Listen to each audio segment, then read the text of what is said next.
Hi, I'm Lisa from the Dog Play and Dog Learning Centre. I'm here with another vlog. Today's topic is lead walking. Has to be one of my favourite topics of dog training because it's a big issue for most people. We often hear people say, good dog, sit nice, walk nicely. And my mentor, Claire Russell, and I are always, we're always curious, we're always learning, and we're always looking for evidence of our owners learning, our clients learning. So we'll say to them, what does sit nice look like? What does walk nice look like? Well, I'll tell you what walk nice doesn't look like, and it's this.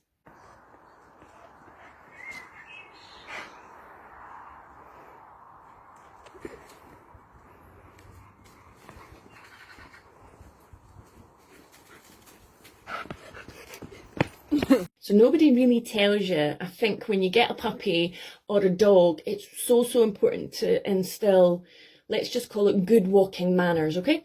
This isn't beating the dog into submission. This is training with your dog daily, because I always say to people when they come to me for lead walking lessons or a workshop, look, I can give you as much information as possible, but you need to put the work in and you need to do it every day. And if you don't train and you're not consistent, you're not going to get the results. What you put into your dog, you'll get out. But I think what most people don't see is what if you don't do this, what you're going to end up with is a 40-kilogram kangaroo on the lead. Lead walking is bloody hard, and it is like watching paint dry.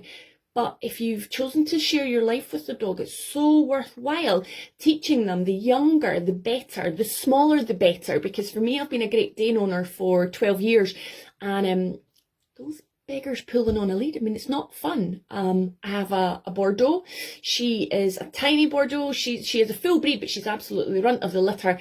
She's 39, 40 kilos. So for her to come and start pulling, it's not fun. It doesn't look good. And people will stare at you and they will judge you, So I've got countless videos that I can show you. And what I want to say is, don't be put off by what the public think. Don't be put off by other people judging you in the environment. At the moment, I'm fostering the husky. When he sees another dog passing, he is like a kangaroo on a lead. He is bouncing all over the place, and he's shrieking and he's wailing. Huskies have their own chat, don't they? And he's howling. And people are looking thinking, oh my God, look at that dog. Is that dog aggressive? Look at the behaviour of that dog.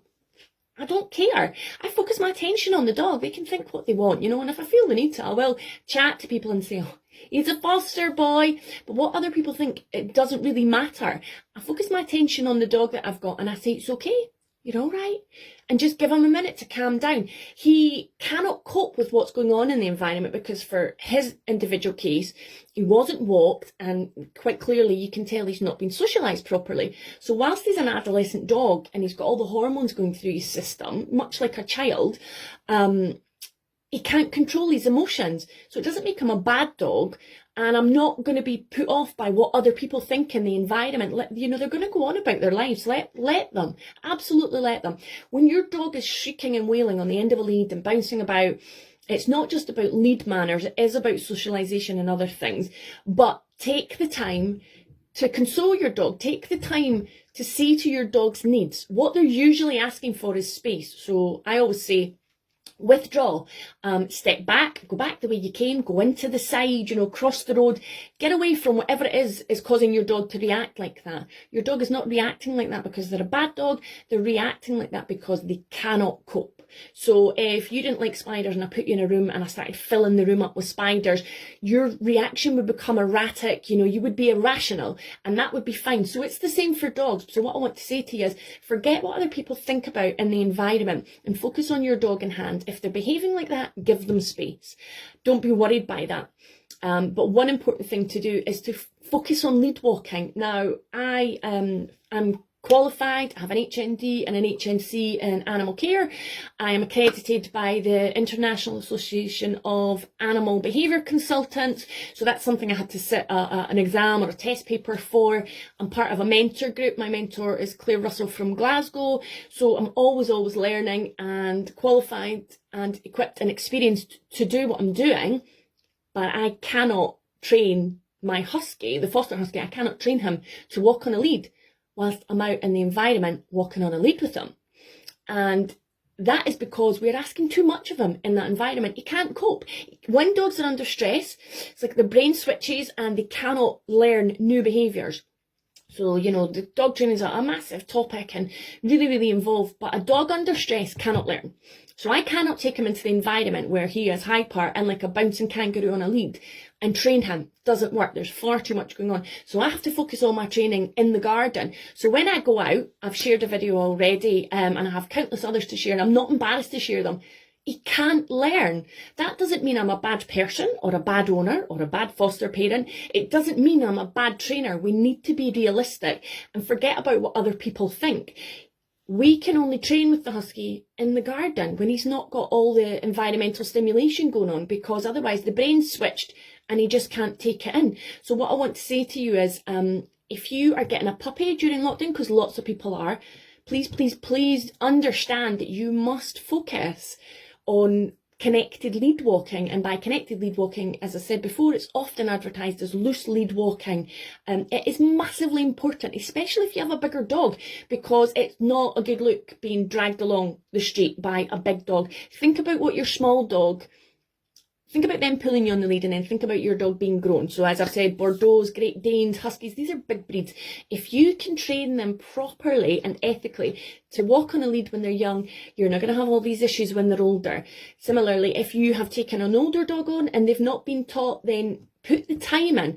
But forget about what people in the environment think about you being dragged along by your dog. It's got nothing to do with them. They don't know about you. They don't know about the dog's history. I know it's not a good look. It's not a cool look.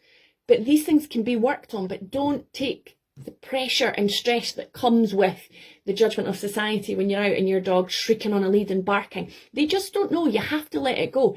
I know more than most people how stressful it is to be walking big dogs that are dragging you along and shouting at other dogs, but there's always a story behind that. So I just wanted to come on and reiterate that lead walking is a massive, massive so important factor in training your dog, and please, you know, don't take it lightly when you've got a puppy. Put the groundwork in when your dog's young enough and small enough, and you won't have those issues when your dog's older and of full size. Anything you don't want your small dog doing, don't let them do it, because they're going to do it when they're bigger. It's a massive topic, but I just wanted to come on and share my experience and say, you know, don't be embarrassed. I get pulled around all the time by the husky. I can control them in the environment, but I don't look good, and I certainly don't look professional. But I have to say that is just the way it is. I'm not going to put pressure on the dog and you will train and, you know, try and assert my authority and train in a manner that I don't find acceptable. You will learn when you're outside. It's not going to happen like that. He's under too much stress. He's shut off to me and to what's going on. His sole focus is whatever set him over threshold in the environment, and I'm not embarrassed by it. So I just wanted to say, if you're struggling with your dog, get in touch with us. We can help you, but don't be embarrassed and don't blame the dog.